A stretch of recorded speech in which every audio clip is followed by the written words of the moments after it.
So మీరు మిమ్మల్ని గతంలో గట్టిగా పొగిడిండు కదా మా మిత్రుడు పృథ్వీరాజ్ అని, ఇప్పుడు ఎందుకు అరెస్ట్ చేసినట్టు?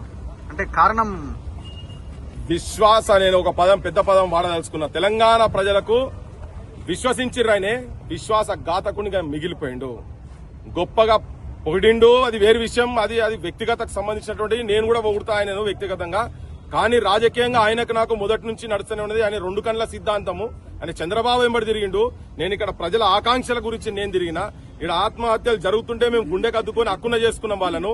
కానీ ఈయన మాత్రం ఆత్మహత్యలకు కారణమైనటువంటి వ్యక్తుల చేతులలో రేవంత్ రెడ్డి అప్పుడు ఉండే. సో ఆయనకు నాకు తేడా వేరు, మిత్రత్వం వేరు.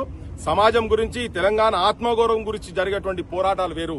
ఇక్కడ బెలిలతకను నరికి చంపినప్పుడు, గద్దరన్నకు గాయం జరిగినప్పుడు, విమలకను ఇళ్లకెళ్లి బయట పడేసినప్పుడు ఈయన యాడున్నాడో సమాజానికి మొత్తం తెలుసు. కానీ మా బోటలము ఉద్యమకారులెంబడ ఈ ప్రాంత అస్తిత్వాన్ని కాపాడే పనిలా మేమున్నాము. సో మిత్రత్వం డిఫరెంట్, ఆ స్నేహితం డిఫరెంట్.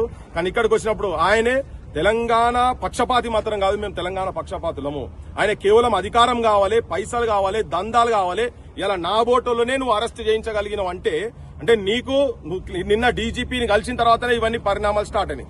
నేనైతే ఎక్కడనైతే దీనికైతే నేను ఈ బంద్ గురించి ఎక్కడ మాట్లాడలేను. నేను ఏం మాట్లాడలేదు. నేను గత 3-4 రోజుల ముందు నుంచి ఈవెన్ మేధావులను కూర్చోబెట్టినప్పుడు దీని పరిష్కార మార్గం ఏందని మాట్లాడిన చాలా మందిని కూర్చోబెట్టి నేను ఆ దిశలో పోతుంటే ఈయన నన్ను అరెస్ట్ చేపించి అంటే ఏమనుకుంటున్నాయని అసలు అంటే అరెస్టులు చేస్తే పృథ్వీరాజ్ అంటాడు బెండ్ అవుతారు అనుకుంటున్నా. అంత లేదు, భయపడతారు అనుకుంటా. అదే నన్ను ఆయన తెలుసు, నేను భయపడను. నేను ఆయనతో దోస్తాన్ చేసినప్పుడు ఆయనకి బాగా తెలుసు, నా క్యారెక్టర్ కూడా బాగా తెలుసు ఆయనకు. ఆయనతో అనుకుంటున్నావు టైం పోయింది కాబట్టి ఇక అలసిపోయిందేమో అనుకుంటున్నావు. అలసిపోడు కాదు బిడ్డ, నీ అసంటోలో ఎంబడి పడతా నేను.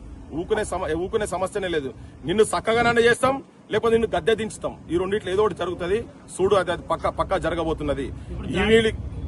వీటికి అంటే ఇటువంటి వాటికి ఇటువంటి కాదు, దీనికన్నా తాతలు నా మీద ఒత్తిడి జరిగింది. అది ఆయనకు కూడా తెలుసు, ముఖ్యమంత్రి కూడా తెలుసు. అప్పుడే నాకు అన్ని సలహాలు వెనుక ఓడు అనే కొత్త ఏం కాదు, చాలా మందికి తెలియదు కావచ్చు. కానీ ఆయనకు తెలుసు, బాగా ఆయనకు తెలుసు. నేను కూడా మొండోన్నే. కానీ నేను పట్టుకుంటే అది ఏమి అంత ఈజీగా నేను వదిలిపెట్టే సమస్యనే లేదు. నా శ్వాస ఆగే వరకు జనం గురించి కొట్లాడుతూనే ఉంటా. నేను ఎక్కడున్నా ఏం చేసినా నేను కొట్లాడుతూనే ఉంటా. నన్ను అంత ఈజీగా బెండ్ చేసుడు ఆయన కాదు, అది చెప్తున్నా కదా.